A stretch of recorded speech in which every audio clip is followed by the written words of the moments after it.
TM nak update profile, pergi ke menu Tegamat setting. Kita ada bahagian profile. Okey, first TM kena tengok bahagian atas ni, Tegamat store status. Jika kedai TM buka akan nampak open, jika kedai TM tutup akan nampak close.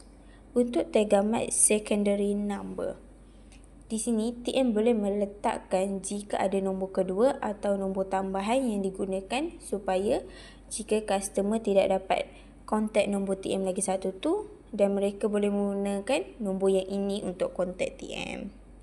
Tegamat short address for website. Di sini Tegatrons akan nampak alamat TM di bahagian Tegamat directory supaya pelanggan boleh refer taman atau daerah yang TM cover. TM tidak perlu meletakkan alamat penuh, hanya digalakkan meletakkan nama taman, daerah dan negeri sahaja. Tak digalakkan meletakkan alamat penuh seperti nombor rumah.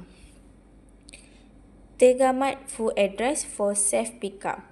TM perlu meletakkan alamat penuh kerana selepas pelanggan membuat order self pickup di tempat TM, pelanggan akan nampak alamat di bahagian ini.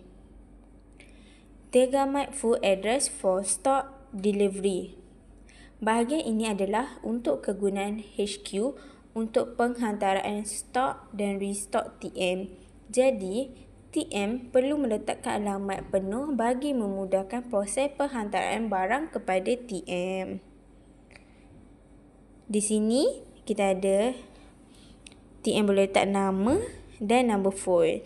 Jika TM selesai update, TM hanya perlu tekan update agent.